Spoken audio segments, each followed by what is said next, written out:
ராவணன் படம் வந்து மணிரத்னம் பண்ணாரு. அந்த படம் வந்து சரியா போல அது. ஆனா இன்னைக்கு வந்து நிறைய படம் கிளாசிக்கா வந்து கொண்டாடப்படுது. அந்த படத்துல வந்து ஹீரோவா வந்து விக்ரமும் வந்து வில்லனா வந்து பிருத்திவிராஜ் பண்ணிருப்பாரு. அது பெர்ஸ்பெக்டிவ். நிறைய பேர் வந்து பிருத்திவிராஜ் ஹீரோவும் விக்ரம் வந்து சொல்லுவாங்க. இப்ப அப்படியே வந்து ஹிந்தியில பாத்துக்கிட்டோம்னா அங்க விக்ரம் ரோல வந்து இவர் பண்ணிருப்பாரு, அபிஷேக் பச்சன் பண்ணிருப்பாரு. வில்லன் ரோல வந்து பிருத்திவிராஜ் ரோல வந்து விக்ரம் பண்ணிருப்பாரு. இல்ல இப்ப ரீமேக் பைலிங்குவல் இருக்குல்ல, எனக்கு அது கொஞ்ச நாள் போதான் தெரியாது பைலிங்குவல்னு. நான் ஸ்டார்டிங்ல வந்து ஒரு வீடியோ வந்துச்சு, யூடியூப் ஸ்டேட்டஸ் ஒன்று வச்சிருந்தாங்க. அதுல போய் பார்த்தா விக்ரம் வந்து போலீஸ் கிட்ட இருந்தாரு. ஒருவேளை அந்த படத்துல வந்து போலீஸ் அடிச்சு போட்டு அந்த தொப்பியை போட்டு எங்க காஸ்டியூம் போட்டு எங்கேயோ போறாரு போல நினைச்சிட்டு இருந்தேன். ஆமா, அப்புறம் தான் தெரிஞ்சது அது வந்து ஹிந்தியில வந்து அவர் தான் போலீஸா பண்ணியிருக்காருன்னு. சோ அது வந்து டைரக்டா பார்க்கணும் எப்படி இருந்துச்சுன்னு தெரியல. அந்த அளவுக்கு வந்து இத கெட்டப் சேஞ்ச் இல்லாதனால அப்படி தெரியுது. இன்னொரு படம் இருக்கு நிமிர், ஒரிஜினல் வந்து மகேஷ் இந்த பிரதிகாரங்கள். கரெக்டா சொல்றேன்னு தெரியல, மகேஷ் இந்த பிரதிகாரங்கள், மகேஷின் பரிகாரங்கள். நானே கரெக்டா சொல்றேன்னு தெரியல, மகேஷ் இந்த பிரதிகாரங்கள் அந்த படத்தோட பேரு. அது வந்து தமிழ்ல ரீமேக் வந்து நிமிர்னு பண்ணாங்க. ஆமா, எனக்கு பிடிக்கும். நிறைய பேருக்கு இந்த படமே பிடிச்சிருந்துச்சு. கம்பாரிசன்ல பார்த்தா வந்து ஃபகத் ஃபாசிலோட ஆக்டிங் நல்லா இருக்கு. உதயநிதியோட கெரியர்ல அது நல்ல ஆக்டிங் அந்த படத்துல எனக்கு தெரிஞ்சு. ஒரிஜினல் நல்லா இருக்கும். ஒரிஜினல் எனக்கு ஏன்னா ரீமேக் ரொம்ப வருஷம் முன்னாடி பாத்துட்டேன், ஒரிஜினல் ரீசெண்டா தான் பார்த்தேன். அதனால எனக்கு கம்பாரிசன்ல சீன் ஏதோ சேஞ்ச் பண்ணிருக்கான்னு ஞாபகம் இல்லை எனக்கு. ஆனா அது என்னன்னா உதயநிதி வந்து அப்பயே வந்து ப்ரெடிக்ட் பண்ணிருக்கலாம். நம்ம நல்லா நடிச்சு ஃபகத் ஃபாசிலோட கேரக்டர் ரிப்ளேஸ் பண்ணும்போது இந்த அடி அடிக்கிறேன் மாமா 2 பேரும் ஒண்ணு நடிக்கிறேன். அடுத்து வந்து ஆர்டிகல் 15 அது வந்து நெஞ்சுக்கு நீதி அப்படின்ற ஒரு படம் இருந்தாங்க. நான் வந்து படத்து மேல ஒரு ஹைப் இருந்துச்சு. நான் ஒரிஜினல் இந்த படம் அருண் ராஜா நல்லா பண்ணிருக்காரு. இந்த படம் வந்து பண்ணலாம் அப்படின்ற இந்த படம் வந்து தமிழ்ல டைரக்டா பார்க்கலாம் அப்படின்னு நான் ஒரு ஹைப்ல இருந்தேன். கடைசியில வந்து ரிவ்யூஸ் எல்லாம் வந்து ஒரு மாதிரி வரும். ஆமா, ஏன்னா அது வந்து இல்ல போன படத்துல உதயநிதி நல்லா நடிச்சிருந்தான்னு சொல்லியிருந்தேன். இதுல உதயநிதி நடிச்சாரானே டவுட்டா இருந்துச்சு எனக்கு. ஏன்னா பாக்குறதுக்கு வந்து ஒரு எமோஷனலா இல்ல. ஏன்னா அங்க 2 பொண்ணுங்க செத்துட்டு இருக்காங்க, இவரை பார்க்கும் போது அதை தேடி போறாரா அந்த மாதிரி ஒரு ஃபீலே இல்ல. ஏதோ இப்படிதான் போயிட்டு இருந்தாரு படம் ஃபுல்லா. எனக்கு கனெக்ட் ஆகல. ஏன்னா ஹீரோ வந்து எமோஷனலா இல்ல வேகமா இருந்தாதான் அந்த படம் வந்து கனெக்ட் ஆகும். அதனாலே இந்த படம் நிறைய பேருக்கு கனெக்ட் ஆகல. கேஸ்டிங்கும் சரியில்லாதனால பெருசா வந்து எதுவும் கனெக்ட் ஆகல படத்துல. அதுல இன்னொரு மைனஸ் இருந்துச்சு அந்த படத்துல. இன்னொன்னு வந்து கொங்கு ஸ்லாங் சொல்லிட்டு பேசி வச்சிருப்பாங்க. அது என்னன்னா ஒரு என்ன சொல்றது, படத்தோட ஸ்டார்டிங்ல கொஞ்ச நேரம் அது போட்டு திணிக்கணும். அந்த வேர்ட்ல அங்க கூட யூஸ் பண்ண மாட்டாங்க. இவங்க வந்து கூகுள்ல தேடி பார்த்துருப்பாங்க இதுக்கு ஆல்டர்னேட் வேர்ட் என்னன்ட்டு. ஃபுல்லா அந்த வேர்டை ஃபுல்லா அப்படியே ஃபில்லிங் தம் ஃபில் பண்ணிட்டு வருவாங்க. ஒரு வேர்டுக்கு நடுவில் ஒரு வேர்டு போக அப்படியே ஃபேட் ஆகிட்டே போவோம். அதெல்லாம் நிறைய பேர் ஸ்லாங் செட் ஆகல, சிரிப்பு தான் வந்துச்சு. ஏன்னா இப்ப குறைஞ்சிருச்சு பேசுறது. அப்படி இருக்கும்போது அதை எடுத்து எனக்கு பெருசா ஒட்டல. இன்னொன்று இருக்கு, மதுரை ஸ்லாங் இருந்துச்சு. பண்ணுவாங்க அப்படின்றது பண்ணுவாங்க முடிஞ்சு வச்சு அவ்வளவுதான் ஸ்லாங் எனக்கு அப்படி தோணுது. அதே மாதிரி எஸ்ஜே சூர்யா வந்து வதந்தின்னு ஒரு சீரிஸ் நடிச்சிருந்தாரு. அதுலயுமே வந்து நாகர்கோவில் பாஷை பேசுறேன்னு சொல்லிட்டு ஒரு மாதிரி இருக்கும். அதுலயுமே பெருசா ஒட்டல, ஆர்டிபிஷியலா தெரிஞ்சது. ஏன்னா இப்ப லைவ்லயே எனக்கு புரியுது நீங்க சொல்றதுலாம். இந்த ஸ்லாங்கிற ஒரு கான்செப்டுக்கே இன்னொரு நாள் இந்த மொத்தம் வச்சு ஒரு பாயசத்தை போட்டுருவோம், அப்படியே ஒதுக்கிறீங்க. நம்ம வந்து ரீமேக் வருவோம். அப்புறம் விஜய் சேதுபதி வந்து மாநகரம் ரீமேக் ஹிந்தியில பண்ணாங்க. 12th ஃபெயில் ஹீரோ இருக்கார்ல, அவர்தான் விஜய் சேதுபதி முனிஷ்காந்த் ரோல் பண்ணிருப்பாரு. எனக்கு இது கேட்கும் போதே ஒரு மாதிரி இருந்துச்சு, முனிஷ்காந்த் ரோலுக்கு எப்படி ஒரு செட் ஆவாருன்ட்டு. இல்ல மேபி அங்க வந்து ஒரு ஃபுல் ஃபிளெஜ்டா கொஞ்சம் மாத்திருக்கலாம். ஆனா அந்த படம் வந்து ரிலீஸ் ஆனதும் தெரியல, வந்ததும் தெரியல. ஆமா, ட்ரெய்லர் மட்டும் வந்துச்சு. அந்த கம்பேரிசன் எல்லாம் போட்டு இது பண்ணிருந்தாங்க முனிஷ்காந்தோட சீன். பாக்கல இல்ல அந்த சாக்லேட் வாங்க போவார்ல, 10 ரூபாய்க்கு சாக்லேட் கொடுங்க எவ்வளவுன்னு கேட்பார்ல. இல்ல இல்ல அதே தான் எடுத்திருந்தாங்க. கோட் ஷூட் எல்லாம் போட்டிருப்பாரு விஜய் சேதுபதி. அந்த சீன் பாக்குறதுக்கு அவ்வளவு இயல்பா இல்ல. ஏன்னா முனிஷ்காந்த் வந்து இயல்பா கேட்பாரு, 10 ரூபாய்க்கு கேட்டு 10 எவ்வளவுன்னு கேட்பாரு. ஆமா, அதுல அந்த மாதிரி இல்ல. அந்த ஒரு சீன் பார்த்தோன்னே தெரிஞ்சிருச்சு. படத்தை ஃபுல்லா ஜட்ஜ் பண்றேன்னு இல்ல, அந்த டாபிக்கே கட் பண்றது இல்ல. அந்த ஒரு சீனே வந்து இதா இருந்துச்சு. ஏன்னா முனிஷ்காந்த் ரோல் தான் வந்து ஒரு கிட்டத்தட்ட படத்தை நிறைய இடத்துல வந்து ரூட் மாத்தி விடுறது அவர் அந்த கேரக்டர் தான். அப்படி இருக்கும்போது அந்த கேரக்டர் அங்க அப்படி இருக்குன்றப்ப எனக்கு அது எப்படி இருக்குன்னு தெரியல. ஓகே, இப்ப கன்னடா இண்டஸ்ட்ரி வந்து ஒரு காலத்துல வந்து நிறைய தமிழ் வந்து ரீமேக் பண்ணி ஒரு மாதிரி அவங்க பண்றதெல்லாம் பார்த்தோம்னா இந்த காஸ்பிளே பண்ற மாதிரி தான் இருக்கும். நம்ம அந்த லாக்டவுன்ல வச்சு செஞ்சாங்க எல்லாம். அது என்ன அந்த காரணம் என்ன எல்லாம் தெரியல. லொலு சவான்னு சொல்லி ஓட்டிட்டு இருந்தாங்க கன்னட இண்டஸ்ட்ரி. வந்து இப்போ அது எல்லாத்தையும் சேர்த்து செஞ்சு விட்டானுங்க. பெரிய பெரிய படமா வரிசையா எல்லாம் அடிச்சு நோக்கிட்டாங்க. ஒரே ப்ரொடக்ஷனே கிட்டத்தட்ட 2000 கோடிக்கு மேல அடிச்சுட்டு போயிட்டாங்க. இப்ப தமிழ் நம்ம திணறிட்டு இருக்கோம் மத்த நிலைதான் நமக்கு.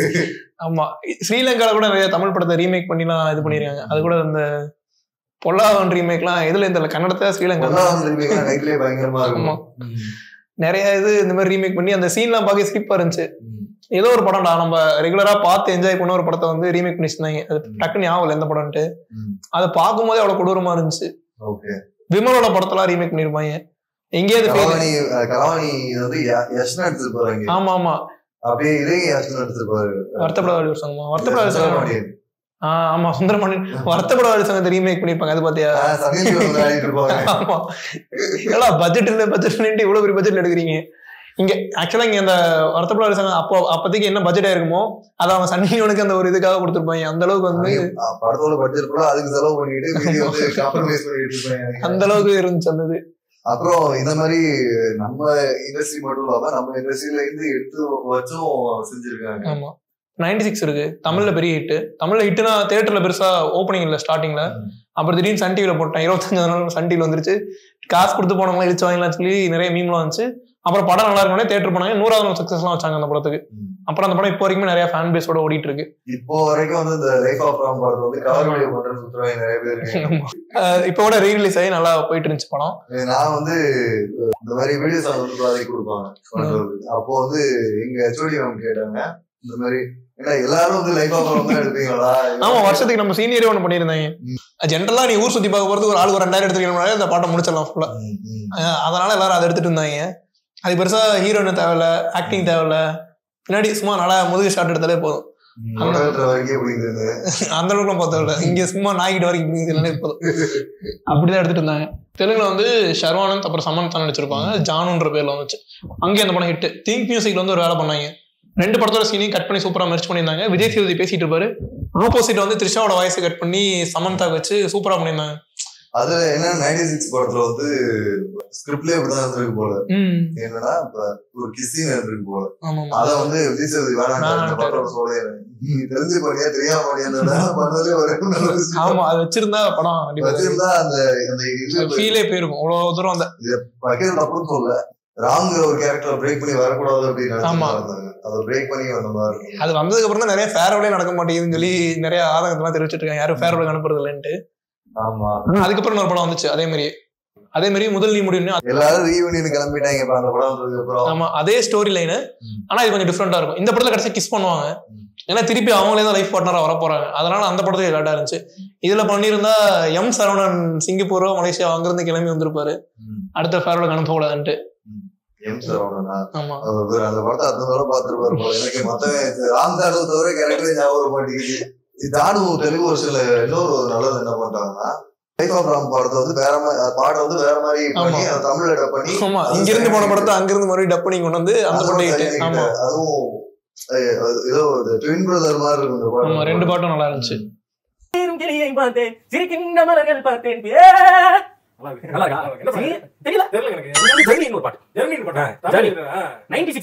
அதோட தெலுங்கு ரீமேக் இந்த படம் சூப்பர். தெலுங்கு ரீமேக் அது. ஆமா, ஆனா தமிழ்ல பாட்டு இருக்கும். தமிழ்ல பாட்டு இருக்கு. தமிழ் காரங்க படம் தெலுங்கு தமிழ்ல ரீமேக் பண்ணாங்க.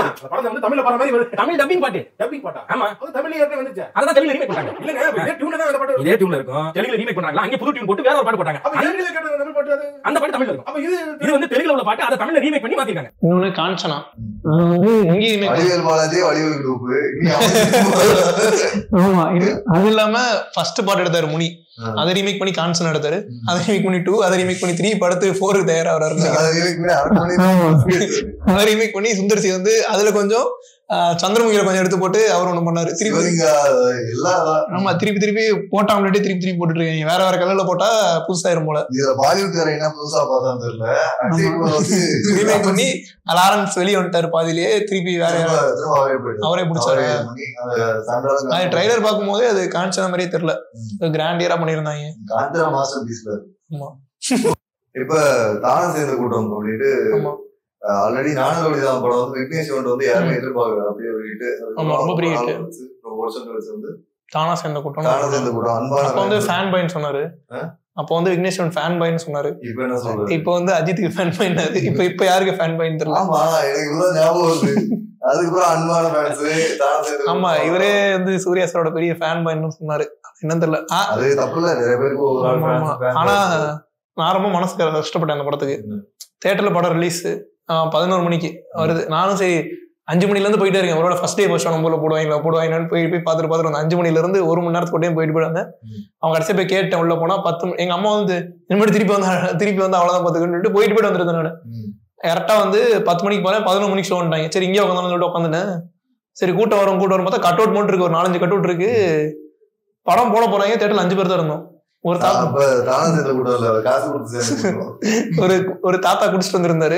இன்னொருத்தர் என்ன மாதிரி ஒரு ஃபேன், அவன் மட்டும் தான் விசில் அடிச்சிருந்தான். தியேட்டர்லயே அவர் தான் விசில் அடிச்சா. இன்னும் 2 அங்கிள். இன்னொருத்தர் என்ன சொன்னாருன்னா, உங்களுக்கு ஊருக்கு போற வேண்டியவர், அவரோட ரிலேட்டிவ் யாரோ வரதா இருந்துச்சாமா. ஃபிளைட் வந்து லேட் ஆகுனதுனால இவர் படத்துக்கு வந்து உட்காந்துட்டாரு. அவர் ஒருத்தர், இன்னும் 2 பேர், அவ்வளவுதான். மொத்தம் 5 பேர் தான் தியேட்டர்ல இருந்தோம். நான் பார்த்ததுலேயே ரொம்ப கம்மியான ஆடியன்ஸோட ஃபர்ஸ்ட் ஷோ பார்த்தது அதுதான். அதோட வெறுத்துட்டேன். அதுக்கப்புறம் நான் நாமக்கல் போக ஆரம்பிச்சிட்டேன் படம் பாக்குறதுக்கு. அந்த அளவுக்கு வந்து 5 பேர் வந்து விசில் அடிக்கல தியேட்டர்ல. இப்படியே உட்காந்துருக்கேன். நானும் கட் அவுட் வச்சவங்க கூட வரலடா. கட் அவுட் வச்சவங்க கரூர் நாமக்கல் வேற ஒரு போயிட்டான், பெரிய சிட்டி போயிட்டான் படம் பாக்குறது. கட் அவுட் வச்சுட்டு கிளம்பிட்டாங்க. நான் பார்த்ததுலேயே அந்த தியேட்டர்ல மேக்ஸிமம் ஆடியன்ஸ் இருப்பாங்க. அந்த அளவுக்கு ஃபர்ஸ்டா பார்த்தது அதுதான். ஓகே, எனக்கு படம் பார்க்கல அந்த டைம்ல பிடிச்சிருந்தது. வந்து பிடிச்சிருந்தது. ஏன்னா மெயின் ரீசன் வந்து அனிருத் மியூசிக் நல்லா பண்ணியிருந்தாரு. சூர்யாவுக்கு வந்து ரொம்ப நாளா வந்து அந்த இது. ஆமா, ஜாலியான கேரக்டரா இருந்துச்சு. ஜாலியான கேரக்டர் ஒண்ணு. மியூசிக்லாம் வந்து ஒரு வந்து ஒரு எப்பவுமே பேக்கப்பா இருப்பாரு சூர்யாவுக்கு. அந்த டைம்ல வந்து மிஸ் ஆச்சு. சிங்கம் 3ல இருந்தே அது கொஞ்சம் சரியா இருந்தது.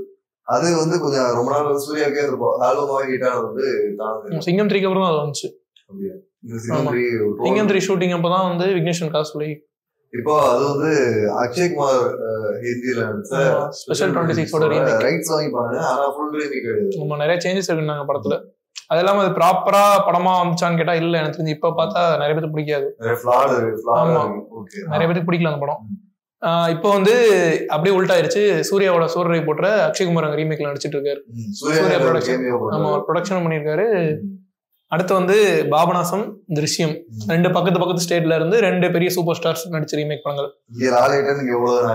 ஆமா, லாலேட்டன் இங்க வந்து உலக நாயகன் நடிச்சிருந்தாங்க.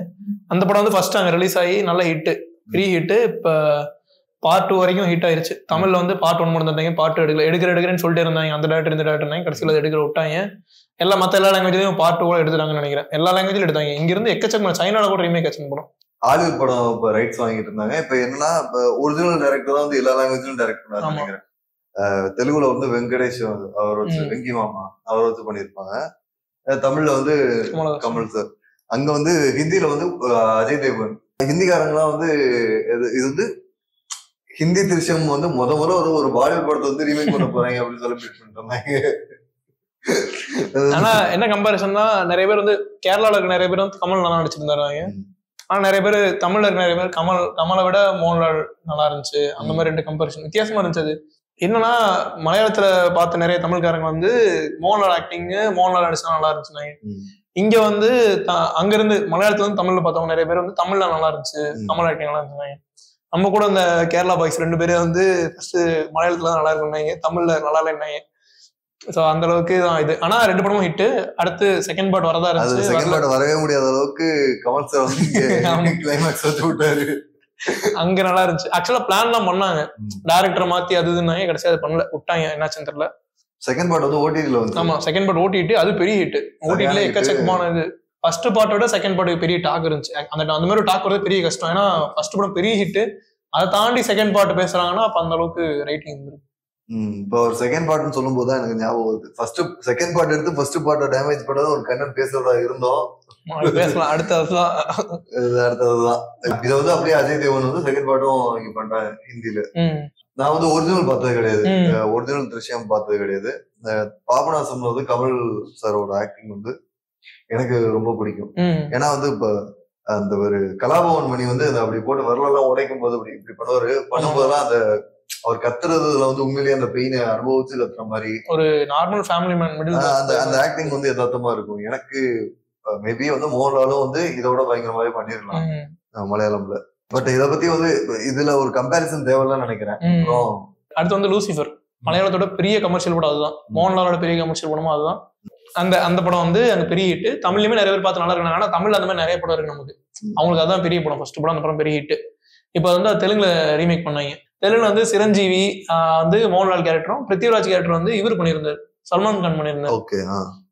என்னன்னா அதுல வந்து மோகன்லால் மேக்ஸிமம் சண்டையே போட மாட்டார். லூசிஃபர்ல கொஞ்சம் சீன் தான் இருக்கும் சண்டை போடுறதுக்கு. முக்கியமான சீன் தான் சண்டை போடுவார். மீதி எல்லாம் பிருத்திவிராஜ் சண்டை போடுவாரு. ஒரு கிங் மாதிரி நின்றுட்டே இருப்பாரு. சோல்ஜர் மாதிரி வந்து பிருத்திவிராஜ் வேலை செய்வார் அந்த இடத்துல. இப்பதான் புரியுது. இப்ப ஜில்லா படத்தை பார்த்தா வந்து பிருத்திவிராஜ் அந்த படத்தை டைரக்ட் பண்ணிருக்காருன்னு. பிருத்திவிராஜ் சூப்பராக பண்ணிருப்பாரு அந்த படத்தை. விஜய் ஒழுங்கா பண்ணன்றான். அந்த படம் சுமார். அந்த படம் வந்து ஃபர்ஸ்ட் டெபியூ டைரக்டரா வந்து பிருத்திவிராஜ் இன்ட்ரோடியூஸ் ஆகிறாரு. ஒரு ஃபேன் பாய் சம்பவம் அங்க. அது பெரிய நம்ம விக்ரம், நமக்கு எப்படி விக்ரமோ அந்த மாதிரி அங்க அது ஒரு ஃபேன் பாய் சம்பவம்.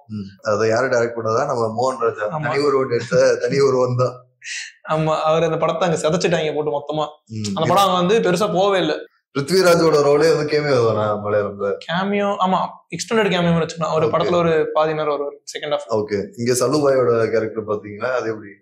நான் ட்ரெய்லர் தான் பார்த்தேன். எனக்கு ட்ரெய்லர்லயே அங்க தெலுங்குலயே நெகட்டிவ் ரிவ்யூ தான் வந்துச்சு படத்துக்கு. பெருசா பாசிட்டிவ் வரல. அதெல்லாம் மலையாளிஸ் நிறைய பேர் இந்த படம் பார்த்துருந்தாங்க. அவங்க எல்லாம் டேய் நாங்க ஒரு படம் தான்டா ஹிட் பண்ணோம், அதை ஏன்டா ரீமேக் பண்ணி கெடுத்தீங்க? அது ஆக்சுவலா தமிழ்ல டப்பிங் ஆச்சு. அந்த படம் டப் பண்ணி ரிலீஸ் பண்ணிட்டாங்க. தெலுங்குல டப் பண்ணாதனால அவங்க ரீமேக் பண்ணாங்க. அது ஒரு மாதிரி போயிருச்சு. லூசிஃபரோட L2 போடுறது எம்பூரான்னு நினைக்கிறேன். ஆமா, அதோட செகண்ட் பார்ட் அனௌன்ஸ்மென்ட் வந்துருச்சு. சீக்கிரமா ஷூட்டிங் போவாங்க. இப்ப அடுத்து நம்ம கடைசியா பவன் கல்யாண் வந்து பிங்க் ரீமேக்கா வந்து நேர்கொண்ட பார்வை இந்த வடிவேல் பாலாஜியோட டூப்பு தான் வந்து வக்கீல் சாப் அப்படின்ட்டு உள்ள வந்து பெஞ்செல்லாம் அடிச்சு மிதிச்சு உடச்சு. ஆமா, எந்த கோர்ட்ல வந்து கத்தியே பேசக்கூடாது. ஒரு போட்டு டேபிள போட்டு பரட்டுறது, மிதிக்கிறது, 5-6 ஃபைட் சீன், ஃபிளாஷ்பேக். ஒரிஜினலா கூட ஃபைட் இல்ல. தமிழ்ல பண்ணும்போது அஜித்கார் 2 ஃபைட் சீன் இருந்துச்சு. அவங்க படத்துல 5 ஃபைட் சீன், ஹீரோக்கு தனி ஃபிளாஷ்பேக், அதுன்னு பெருசா வச்சு தள்ளிட்டாங்க படமே. அந்த படத்தோட கதையை நிறைய சேஞ்சஸ் ஆயிடுச்சு உள்ள. ஆமா, அந்த இதுல வந்து அந்த 3 பொண்ணுக்கு நீதி கேட்கறதா படமா இருக்கும். அதுல வந்து இத வாங்கி கொடுக்குற ஆளோட கதையா போச்சு. ஆமா, இது வந்து இது மாதிரி ப்ரீக்வல் மாதிரி எடுத்திருக்காங்க. அந்த கதையில இருந்து இன்னொரு கேரக்டரோட பெர்ஸ்பெக்டிவ். ஆமா, அப்படி எடுத்து வச்சிருக்காங்க. அதனால அது ரீமேக்னு சொல்ல முடியுமான்னு எனக்கு தெரியல. அது சரி. அடுத்து வந்து ஐயப்பனும் கோஷியும். ஆமா, ஐயப்பன் கோஷம் வந்து தமிழ்ல ரொம்ப நாளா சொல்லிட்டு இருக்காங்க. இன்னும் அது ரீமேக் ஆகல. நல்லது. ஆமா, கார்த்தி பிரகாஷ் ராஜ்னாங்க. அப்புறம் கார்த்தி வேற யாரும் சொன்னாங்க, சரத்குமார் சசிகுமார்னாங்க சொன்னாங்க. சரத்குமார் நான் விளையாட்டு சொல்றேன் நினைச்சேன். சரி, ஓகே. அந்த படம் வந்து பெரிய ஹிட். நிறைய இப்ப கூட நான் கூட ஒரு 5-6 டைம் பாத்துட்டு அந்த படம் நல்லாவே இருக்கும். அந்த படம் எத்தனை டைம் பார்த்தாலும் போர் அடிக்காது. அதை வந்து தெலுங்குல பண்ணாங்க. ராணா டகுபதியும் பவன் கல்யாண் நடிச்சிருந்தாங்க. அந்த படத்தோட பாட்டை வந்து இது வந்து மலையாள பாட்டு. அந்த புள்ளே புள்ளே அந்த பாட்டு வந்து தெலுங்குல வந்து பாட்டு ஹிட்டு. அது விஷுவலா பார்க்கும் போதே சிரிப்பா இருந்துச்சு. ட்ரெய்லருமே இது வந்து ஒரு சிம்பிளா ஊர்ல இருக்க ஒரு போலீஸ்காரனுக்கும் ஒரு ரிட்டையர் மிலிட்டரி ஆபீசருக்கும் நடக்கிற சண்டை. அது வந்து ஏதோ கேங் வார் மாதிரி எடுத்து வச்சிருப்பாங்க படத்தை. பெருசா பிடிச்சு பில்டிங்லாம் செதறும் அந்த மாதிரிலாம் பண்ணிருப்பாங்க. இதுல இருக்கு, ஆனா இல்ல சிம்பிளா இருக்கும், நீட்டா இருக்கும். அது வந்து ட்ரெய்லர் பார்க்கும்போது ரொம்ப கிராண்டியரா பண்ணிருந்தாங்க. இதுல ஒரு சீன் இருக்கும்னு கேள்விப்பட்டேன் நான். வந்து என்னன்னா, அவருக்கு ஒரு லாக் இருக்கும்ல, அப்படி ஒரு லாக் பண்ணிட்டா வந்து அவர் பேர் என்ன, அந்த பேர் என்ன, பிஜு மேனன் வந்து அவருக்கு ஒரு டெக்னிக் இருக்கும். ஆமா, அப்படி லாக் பண்ணிட்டாரா பிருத்திவிராஜ் எதுவும் பண்ண முடியாது. அதுல வந்து தெலுங்குல அப்படி கையை பிச்சு எரிகிற மாதிரி அதெல்லாம் இருக்கா? என்ன சொன்ன எல்லா ட்ரெய்லர் பார்த்ததுல இருந்தே நிறைய மலையாளி ட்ரோல் பண்ணிட்டு இருந்தாங்க. அந்த ஃபர்ஸ்ட் லுக் போஸ்டர் வந்ததுல இருந்தே அந்த படம் பெருசா இதாகல. சிஜி எல்லாம் ஒரு மாதிரி கொடூரமா பண்ணிருந்தாங்க படத்துல. வந்து ஒண்ணுமே இல்ல, ஒரு பஸ் விட்டு இறங்கி பொறுமையா நடந்து போவாரு, ஸ்லோ மோஷன்ல இருக்கும். அந்த பாட்டு அப்படியே ஓடும் பேக்ரவுண்ட்ல. ஆனா அதுல வந்துட்டு பெருசா செட் எல்லாம் போட்டு ஆர்டிஸ்ட் எல்லாம் வச்சு பேக்ரவுண்ட்ல ஆட விட்டு, அது படத்துல இருக்கான்னு தெரியல, அது ஒரு வீடியோ சாங் ரிலீஸ் ஆச்சு. அந்த பாட்டு கேட்கறது ஹெட்ஃபோன்ல கேட்டா அப்படியே ரத்தம் வர மாதிரி இருந்துச்சு. டங்கு டொங்கு டொங்குன்னு அதர விட்டுருந்தாங்க. இதுல வந்து நீட்டா இருக்கும், ஒரு அந்த லேண்ட்ஸ்கேப்போட பாட்டு. அது அதை அவங்க ரீமேக் பண்ணும்போது இது ஒரு கல்ச்சரா இருக்கு. ஆமா, அது கல்ச்சர்ல அது இருக்கான்னு தெரியல, அது ஒரு மாதிரி இருந்துச்சு.